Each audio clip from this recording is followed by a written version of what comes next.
Welcome, everyone, and welcome, Hannah Stynes, to this methods chat. This is one of our monthly methods chat at the SIG 17, which is about methods in education. Today, we have Hannah Stynes here from University College Dublin. Hannah is the fieldwork manager of the Children's School Life study at UCD. This is a very large national longitudinal cohort study of primary schooling in Ireland. I'm privileged to be part of this study, but I'm always curious to hear what Hannah has to say about fieldwork and managing the chaos around it.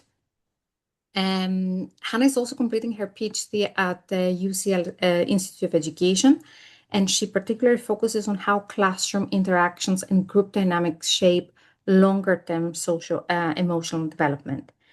Now, Hannah has prepared very kindly a presentation, and we will follow up with some questions.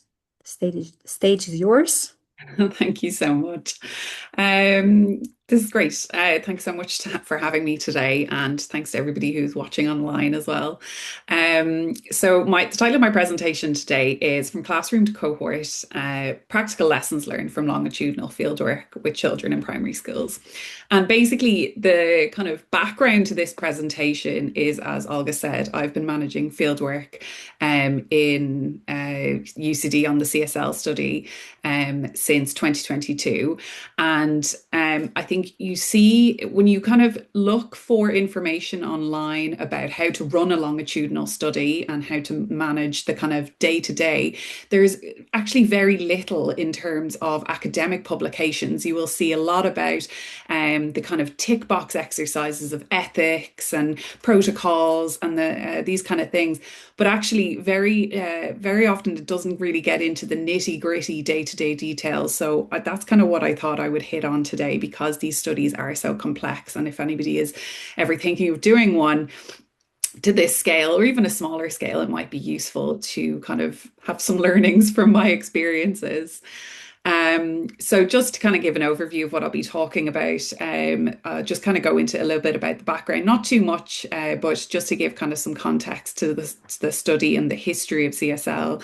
And then I'll go into what the actual fieldwork process looked like, and some of the challenges associated with actually doing fieldwork in person over a number of years, and then just some of the key takeaways that I've learned from being on the job. So, as Olga said in the kind of introduction, Children's School Lives is Ireland's first national longitudinal study of primary schooling in Ireland. There is around 180 schools represented across the sample, and there's two cohorts. So, A was children who were in the kind of first few years of primary schooling, who were recruited in their first formal year, junior infants in Ireland. And then there was cohort B, who was recruited in second class. So, it is a sequential longitudinal study representing the entire spectrum of the primary schooling experience. And we have about 4,000 children across the two cohorts, and they were tracked across 5 years of schooling. And we also collected data from their teachers, their principals, and their parents, and also their grandparents and kind of support staff in the case study, the quantitative portion. And that study looked at a subsample of 12 schools across all the kind of representative school types and had around 254 children and teachers, principals, and SNAs and family case studies. So if anybody's interested in reading kind of more in depth about the study and the kind of ins and outs of the protocol and the history of the study, Jenny Simons has published an article which is referenced there down at the bottom. So you can always go look that up. It's a really good article. So I suppose the main thing the CSL has kind of aimed to do is look at factors that at the child level, but also the kind of class, school, and community level that all kind of intersect to influence their experience of school, and with specific reference to these kind of study foci. So it's kind of teaching cultures in the school and the classroom, the kind of culture around learning and attainment, their well-being, equalities, and inclusion. the family and kind of intergenerational culture, and transitions both in and out of school and across into different school years. So I suppose what has kind of come out of this study, a huge amount. This is only kind of a portion of it, but there is currently 9 reports that are published and accessible on our study website there down the bottom, and 2 more on the way. And there is a host of academic peer-reviewed articles that have come out as well across the kind of number of years. That are having a huge impact, and really kind of, uniquely looking at this nested structure within Ireland. It's just such a unique data set, and it's been made really well used by researchers, but also by the NCCA themselves, who commissioned the study. And it's fed directly into the redeveloped primary school curriculum that was announced in 2023 and is being implemented in across the school primary schooling in the next number of years. So it has had kind of a direct, both a kind of an academic impact, policy impact, and curricular impact as well. So it's really, really important. And all of this has basically come from a really rich mixed methods data collection across a number of years, and utilizing a kind of really wide range of methods. And then you can see down there, that's the kind of structure of each wave where we went into schools across the number of years. This is just kind of a little to touch on the kind of sample, and just to kind of understand the numbers a bit better, and the movement in and out as well. The nature of a longitudinal study, children and schools and classes move in and out of the cohort. We've recruited children along the way. Some children have dropped out. We have managed to have an excellent retention rate for the actual schools themselves, much superior to a lot of longitudinal studies. And I'll kind of get into a bit around kind of why I hypothesize that might be the case later on. But this is just a snapshot of kind of the numbers that we have dealt with along the kind of various waves and at each level of children, teachers, classrooms, etc. A really rich data set.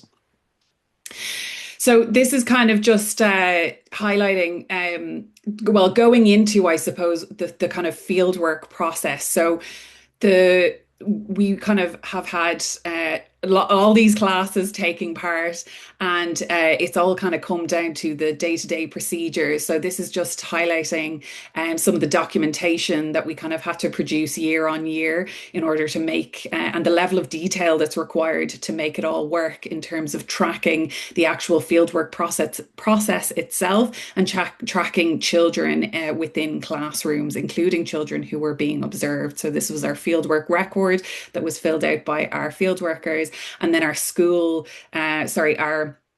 class lists that listed all of our children and the kind of the various kind of, I suppose, unique idiosyncrasies that we had to understand about them to match them across waves.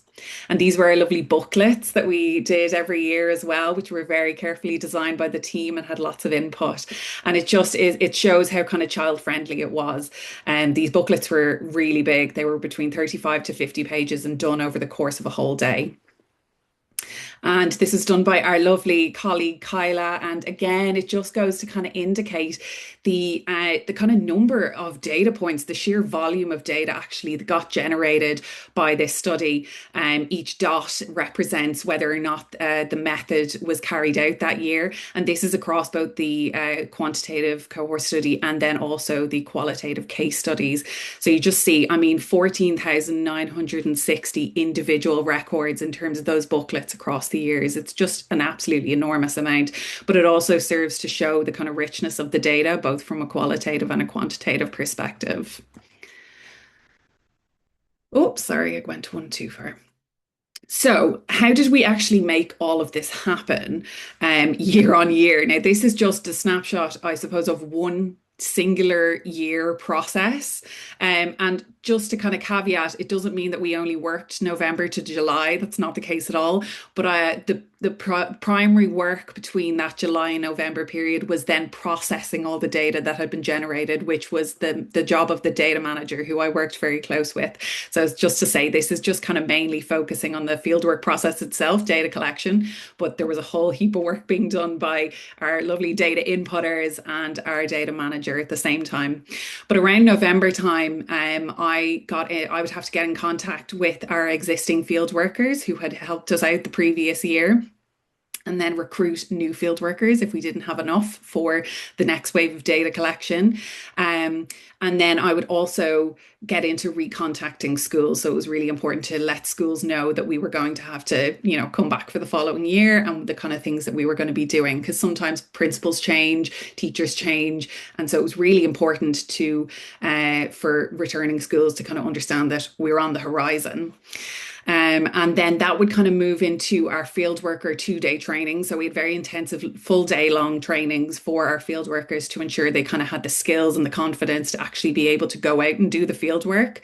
And after that, we would allocate the caseloads, or I would allocate the caseloads to the field worker. So each field worker would usually have between 2 to 6 schools generally, but some field workers took on 10 plus schools, and were very kind of involved.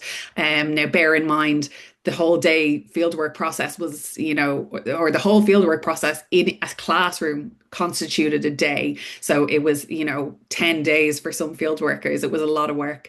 But I would allocate it based on geographical proximity to the school.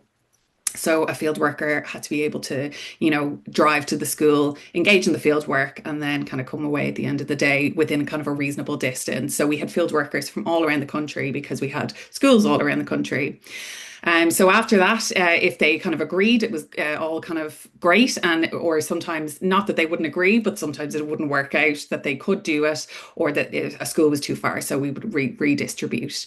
And then on to kind of following on from that, we would send out the kind of packages with the various materials that they needed for themselves. And we would send out packages to schools with new consent forms and letters and things like that to teachers and the principal. And we would get the field worker then to contact the school principals in order to kind of either re-establish contact, or to kind of make new contact if they were a new field worker or it was a school that they hadn't been in before. And just to kind of actually start that relationship with the principal, which was really important in order to kind of facilitate the whole day, or multiple days in the case of multiple classes. And following that, we would actually then post out the fieldwork box of materials with the booklets, the observations, everything that they needed for the actual day. And they'd log it with me in the office, and I would know when they were going out and make sure to check in and all those kind of things. And then they would do the actual field work in the spring. So it was quite a tight timing because we needed to kind of be in and out in the course of really 3 months, and to do all of these 200 schools effectively. And bear in mind, again, there were multiple classes in some of those schools. So it wasn't just a case of, 200 days, it was more than that. So all of this had to be done before the end of the school year at the end of June. So it was tight. There wasn't a whole lot of room for going back and forth. So during that day, they would collect administrative information, they would do the books with the children, and then do oracle observations, which is an observation of the children and the teacher. And then they would post it back to us, or me, in UCD. Oops. So just kind of a bit more on who the kind of actual field workers were. Like, how did we decide who would actually go and do this really important research work?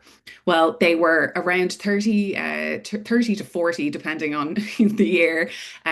People we had, vetted them, And they were also very experienced. So they were a lot of ex-principals or teachers on career break, people who had experience in schools who were dealing with children, and kind of understood the classroom and the structure of a school day. And they would liaise with the schools. So I was kind of liaising with the schools in terms of the actual overall project, but the responsibility really for making the important contact around scheduling came down to those field workers and collecting the actual data itself. And they would guide the children then through the kind of course of the day, doing these quite large booklets of questionnaires and observing children for the oracle observation, and then observing the teacher during a normal class lesson, and collecting administrative data on attendance and attainment, linking data as well. So understanding why last year we might have found that a child, you know, was missing something, or we're missing certain information. Sometimes children changed, something kind of important like their name or their gender across the school year. And so we needed to be able to link all those things. And so there was a lot of work in just making sure all that was collected on the day. And then collecting the teacher on child questionnaire from the teacher. So that was an individual report for each child in the class from the teacher, and packing everything up, making sure it's all in there, including consents, and then posting it back to us. So a huge amount of work really for one day, and a huge amount of work to do across multiple days. But that was really what happened with fieldwork. So communication was so important across this really kind of intensive period of fieldwork. So I had a dedicated phone, a mobile on me pretty much all the time. Field workers, would text me out of the blue, even at night. And, it was fine because, it's such a limited time period that, and it's really important to kind of be in contact with people and make sure you're ironing out any problems. So that was a great resource to have. And we had a WhatsApp group for our whole group of field workers where they could converse with each other, and sometimes they sorted out a problem together before I even got to it. Some of the more experienced ones, so that was amazing. And then we also had a Google Drive with everything that they might need. So copies of things in case they somehow needed urgently to print it out, or they needed a refresher on some of the training. It was all there. And all the things like their claim forms for getting paid and things like that were there too. And then we also had dedicated emails, not just for field workers, but for schools and then for general communication. So we kind of had kind of a stream. Nothing was kind of getting lost in one email inbox all the time. We were able to kind of streamline it into dedicated communications. So, what were some of the kind of tricky bits or challenges that I actually was able to kind of anticipate in these runs of field work?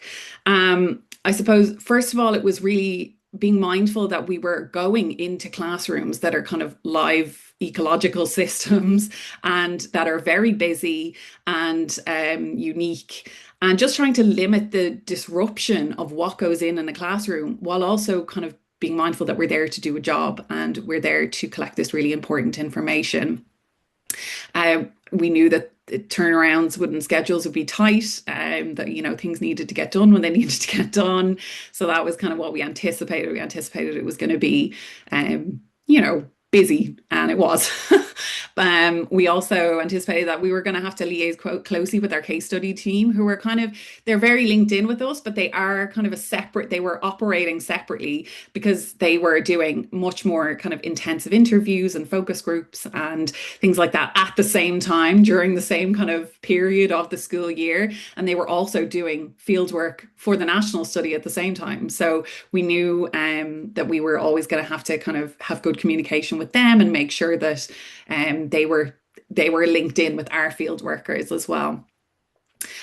We knew we needed to translate booklets every year, which is, it sounds quite straightforward, but every kind of change each year that we made to questionnaires. So if we decided, oh, well, some of these questions, they're not really working. Or alternatively, if we added anything in, we thought, oh, we haven't really captured this so far, so we should probably try and address something. An example was things like body image and digital use in later waves that really had become more age appropriate, and then also more topical, that like, children are constantly, upping their digital use over the last few years. So we added things into our booklets year on year, but then they all needed to be translated and printed separately. So that was kind of another thing we were like, oh, we're going to need to, really anticipate this. We also anticipated that children were going to drop out. We anticipated that some schools might drop out, and just kind of being prepared for that eventuality. And then the field workers were potentially going to drop out as well. That was, you're working with humans, you're managing humans. It's going to happen that, there's things that you can't account for really in working with them. So those are all the kind of things that we are kind of prepared for. And then these are more examples of things that I was less prepared for. Time pressures really on the day. So I've kind of talked about how busy the day was, but ultimately, when we went to look at the data later on, we did realize that actually some of the administrative pieces were maybe less well collected than we would have liked them to be. And that was really down to just how pressured the day was. So ultimately, we actually had to go back to schools following the kind of conclusion of fieldwork and um, try and kind of shore up some of that data. And that was actually very successful in when we were doing it, but it was something that we didn't anticipate. COVID was another one. Now, I wasn't around for the COVID wave, but I thought it was worth putting in because it was a massive, unexpected impact on multiple research projects across the world that were kind of ongoing. But especially ours, we'd only done one wave, and the management team and this people working on the study at the time had to think very quickly about how to effectively collect data from schools that were closed. So that ended up being a COVID wave, which was mainly collected online. So we have one wave now in the study, which is actually extremely valuable because it captures some of the really kind of interesting things that were going on in the world at the time, and how children were doing at home, doing homeschooling and things like that, and how they felt about the kind of climate of online learning. So that was kind of a really adaptive moment for the study. And then they kind of moved back into in-person fieldwork then the following year. Another thing was, observing children across multiple years. We had discussions around Oracle children who, who do we prioritize if a child is missing? So we had 6 children being observed in classrooms, and ideally we would have liked all those 6 children to be observed in every wave across the 5 years. But of course, that is completely impossible because children are out, children drop out. There's lots of reasons. So we were trying to prioritize. We had lots of discussions about who do we actually prioritize in terms of the longitudinal work. If we have replaced a child being observed in one year, do we continue then? Do we not observe the child we had observed 2 years prior, or do we start observing a new one? So ultimately, actually, for that, we resolved it by just prioritizing the child that had the most amount of observations. Data security and breaches. This is going to happen across any massive study that you're doing. There's going to be times when somebody posts something that they shouldn't have back to the school, or there's lots of things that you have to just be really careful about with data. Now, thankfully, the study never experienced any massive data GDPR breaches, but there is minor things that you really have to be careful about, especially when children's names are involved and children's data. And we were always worked really closely with UCD data protection on issues that cropped up. We'd issues around schools splitting up, closing altogether, that we had to really track carefully. Ethical questions around data access. If a parent wanted to kind of access their child's data, what do we do about that? Like who owns the data around for the child? And again, had really interesting kind of useful conversations and drawing on the support of ethics in the university around those kind of issues. One that we couldn't have foreseen, again, kind of like COVID, was the Ukraine war. We had a massive influx of children from the Ukraine around 22, 23. So we ended up actually having to translate our consent forms to accommodate the parents of those children who wanted to kind of who participate in the study, or we would have loved to participate in the study. So that was kind of an interesting one as well that we kind of did a very last minute, but we got it done. And then just working with our data team as well to ensure that we were able to collate all the necessary information for fieldwork in kind of a timely way. And it was, as I said, they were incredible. They got so much data entered and processed in order to make that happen. And then finally, capturing the transition wave. This was kind of a really interesting wave at the end that we were trying to figure out how we would trace our sixth class pupils who had been in their last year of primary school into secondary school. So how do you access children who you no longer have access to their school or their classroom, and who we really wanted to find out about in first year of post primary, because we had found out about children moving into their first year of formal school at the start of the study. So but we did manage to do that, and you can read our report about it on our website. So, how am I doing for time? I'm okay. This is my last three slides. So, what lessons have I learned from all this? Methods really matter. Piloting matters. Getting child feedback, getting adult feedback about questionnaires, making sure the questionnaires actually work and can be done in the time that they need to be done. If there's anything that's cropping up that, people are getting confused, children are getting confused about the wording and things like that. That's happened, it's happened lots of times, and it's all been kind of ironed out through piloting and effective kind of communication and feedback. The field workers coming back every year as well, like people who know their stuff, who are trained in the methods, who are able to kind of execute the research in a rigorous way. And those are the kind of people who would come back every year because they did know what they were doing and they were so valuable to us. And again, training them in kind of investment from the team, full days training where the, busy team members are really putting their all into training people and, making sure that they know what they're doing. So that was really important too. As I said, the workbooks themselves and making sure children actually enjoyed doing the research, and kind of weren't going home to their parents saying, oh, those people from CSL were back in again. I'm sick of doing this. Like actually making sure that we incorporated movement breaks and puzzles and things like that into the books. That was really important. And really kind of making sure that observations went well too, and that people didn't feel like they were being, on teaching practice being evaluated for, are you a good teacher? That was not what it was about at all.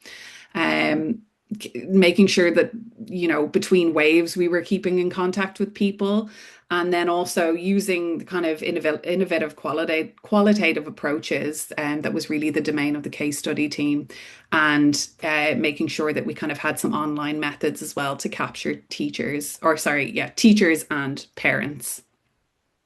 So the second kind of lesson is just expect the unexpected, really allowing it is such a tight time turnaround in terms of field work, but always kind of allowing at least a little bit of time for things to go wrong and to be able to fix it. We had to reprint booklets, we had staff changes, I had to repost things out to schools at kind of short notice. So just anticipating that, not leaving it up to the wire if it can be possibly avoided.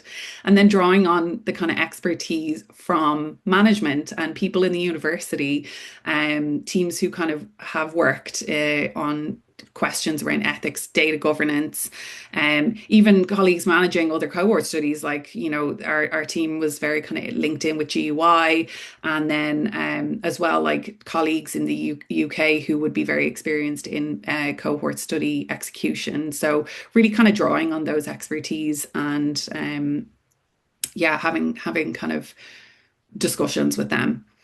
And just being patient and expecting that it is actually really complicated, complex process. And, don't freak out because it's supposed to be challenging, but the reward is really high. And this is the final one. And I think this is actually probably the most important one. And it is to do with relationships.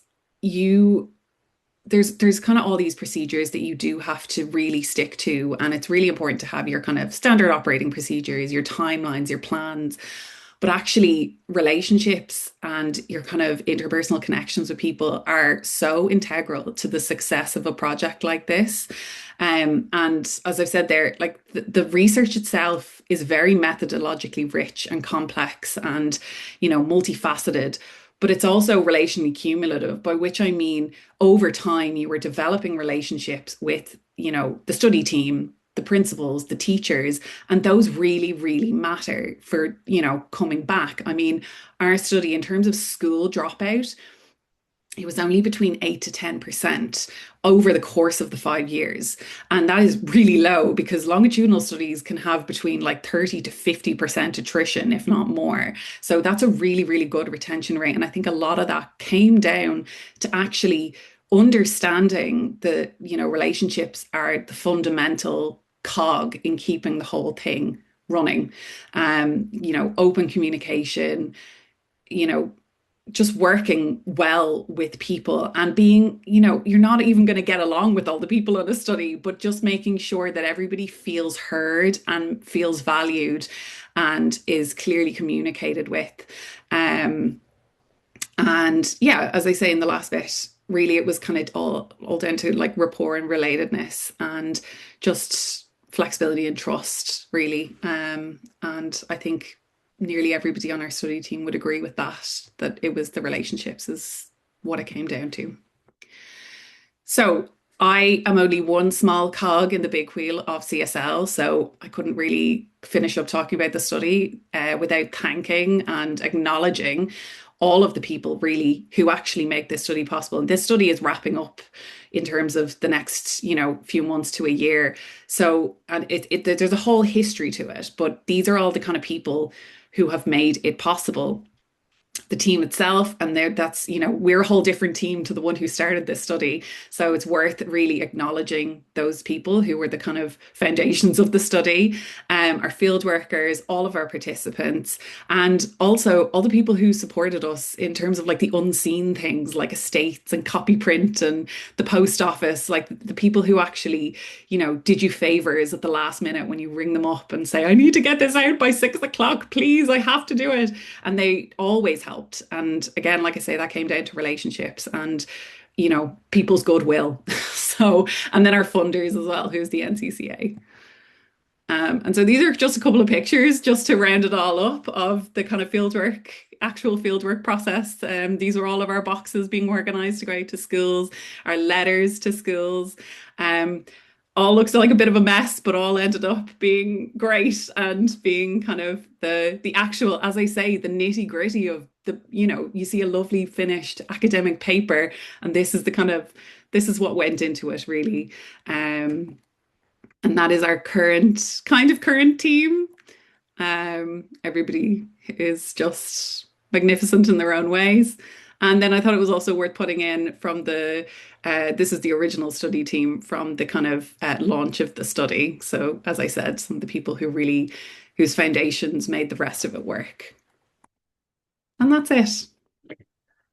Perfect. Thank you, Hannah. That's really emotional as well. It's really nice to see the pictures as well. Um, Thank you. That's really, even for me, I know the study very well, but I haven't been involved in the study in these first stages or the data collection. So it's really interesting to hear all these thoughts. So I'm just going to open up now for discussions. No pressure, Francesca. Do you have any questions? Do you have any questions? Okay. First of all, I wanted to say that thank you very much, Hannah, for the presentation. It was really interesting, and I really enjoyed the like all the discussion about the fieldwork with all the details. It's very insightful. But I have just one important question since I joined it like at the middle of the presentation. Mhm. So, may I ask like what are the research question in general for the study, if any, and what was the purpose, the final purpose, like the. Yeah, no problem. So Thank I'll just go back you. to, I don't have, see, I mean, this is such a wide study. As you like, I'll just go back to the, oh, where's it gone? Yeah.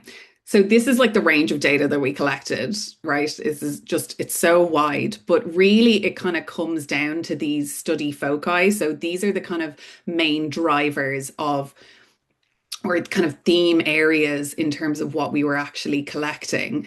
And it is a lot of it is to do with answering questions around like what is children's experience in schools, like what is their experience of learning and friendship and their sense of themselves as a learner as well and what they enjoy, and then what is teachers experience of teaching classrooms and principals experiences of managing schools, and what are the kind of factors that influence those things. So not just what are their experiences, but what are the kind of different kind of background factors, school-based factors that influence those things, those experiences within school.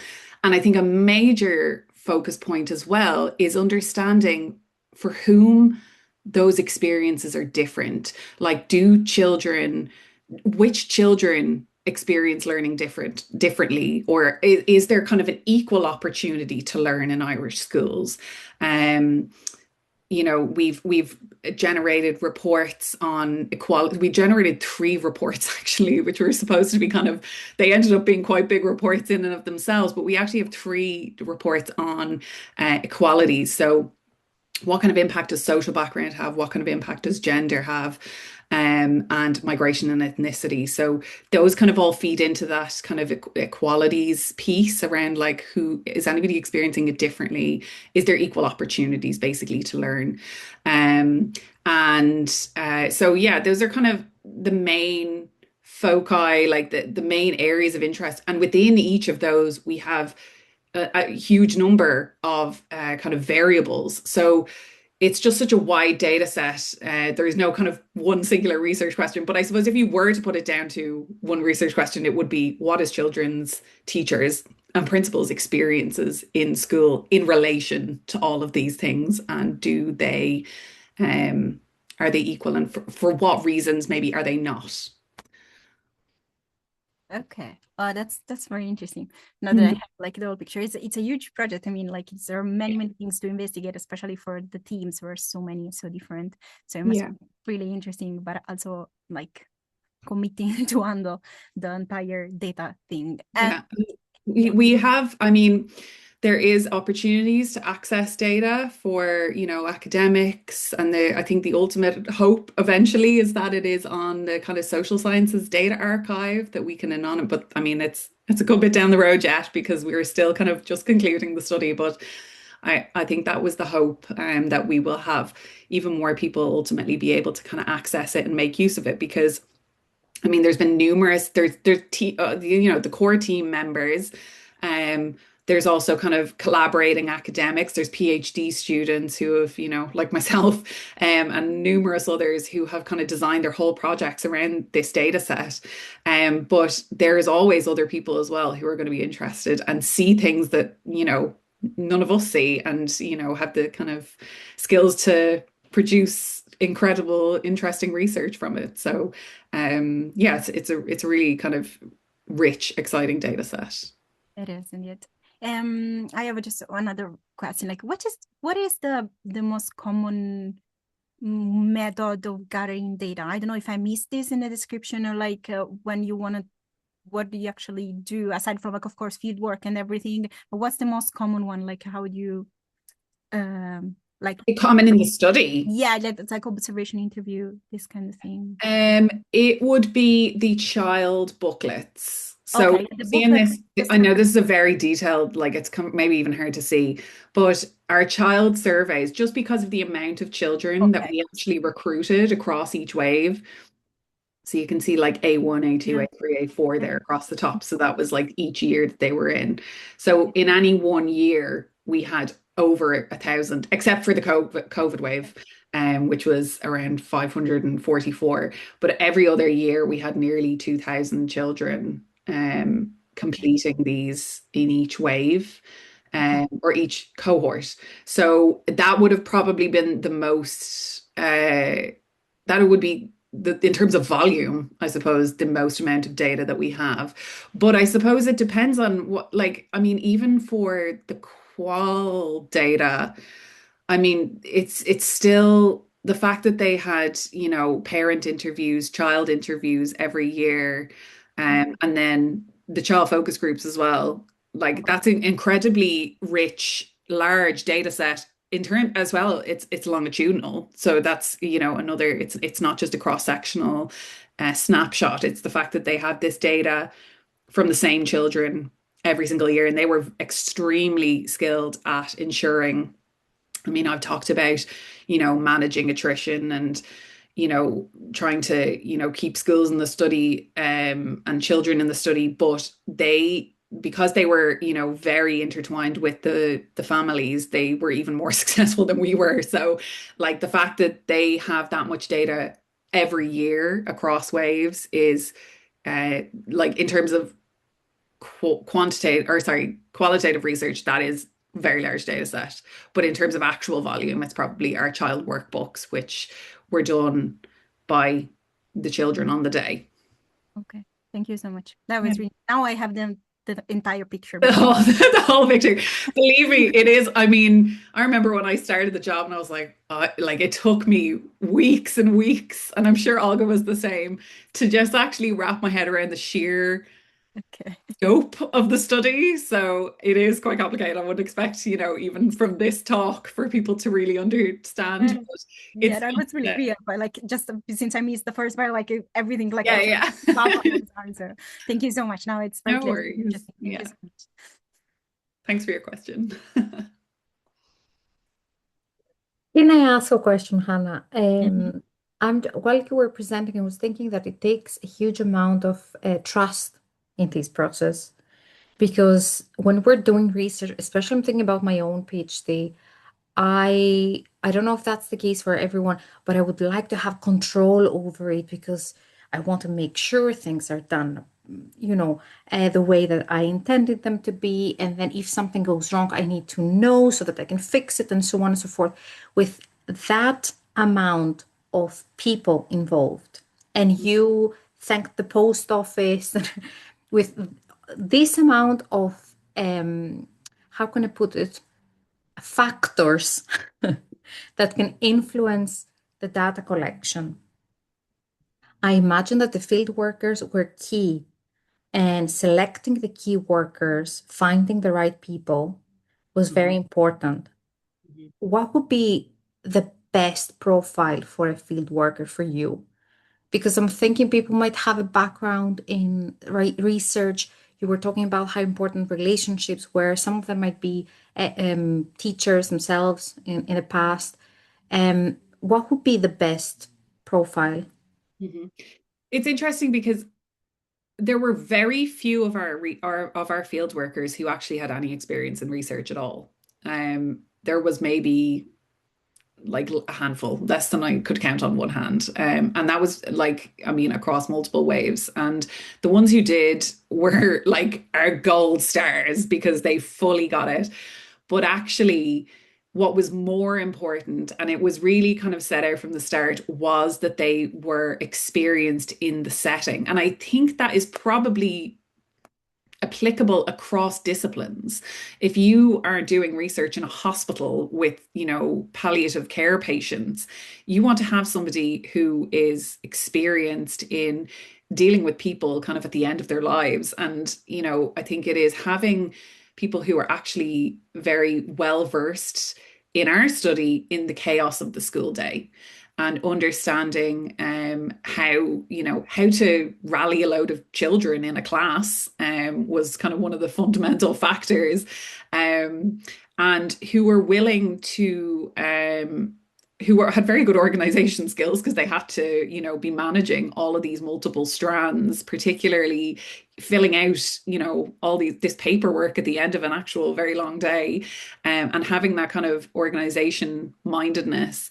But who were also kind of willing to work with the team and who were just very, I mean, it comes down to kind of being very personable and, you know, um, just having, I don't want to say the right vibe, but like you kind of know when somebody is going to be able to communicate well and manage it. And that was why, I mean, we kind of had the requirement that you had to have experience in schools, but we also kind of interviewed other people and we were like, I don't know, is this, not everybody who, went for the job got it. And it was a really kind of popular thing, it kind of went around the networks, this kind of recruitment drive for field workers. And, you know, there was definitely kind of people who were probably also they were very kind of organized, but actually, you could tell maybe they weren't going to manage the kind of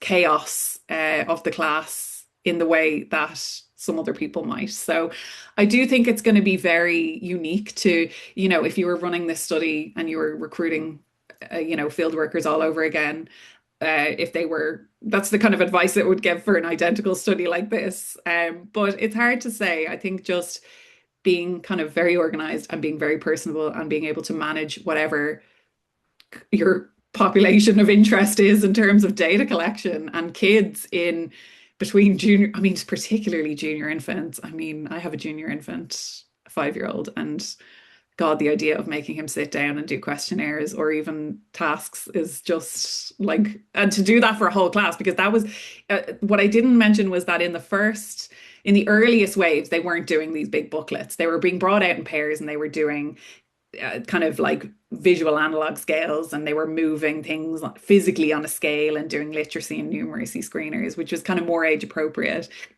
But even doing that with a little pair of 5-year-olds, like that requires some amount of skill. And yeah, so I don't know what my kind of ultimate point is with all that, but just organization and personability, I think, and also an enjoyment of research, Yeah. because you would have had to really have a respect and an understanding and an appreciation of the fact that, we are going in and it is a long day and Yeah. you have to ask all these questions and you have to do it in a certain way.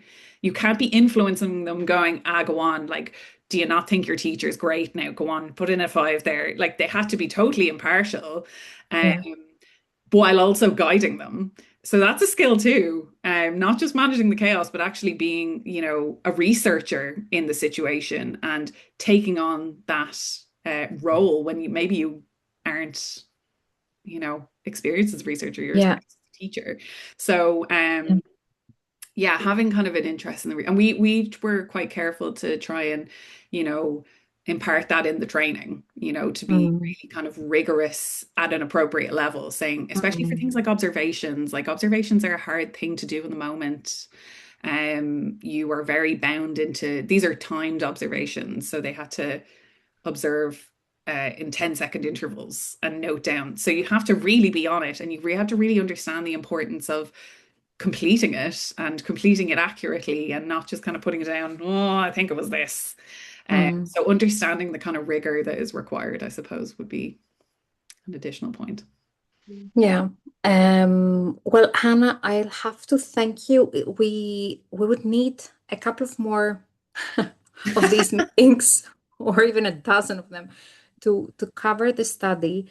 I Yeah. feel like you were able to give us a flavor of how it felt to work with so many people doing the fieldwork for you, because that's not the case most of the times in educational research. You just go out and you do your research. It's really nice, the connection with the schools and with the communities, with parents, with teachers, Yeah.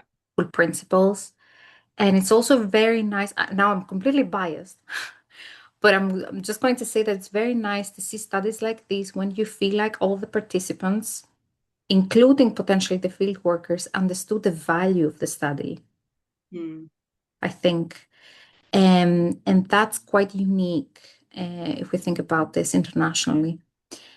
definitely. Yeah, So, I agree. if there are no other questions, burning questions, Francesca, we can always exchange our email addresses and continue the conversation.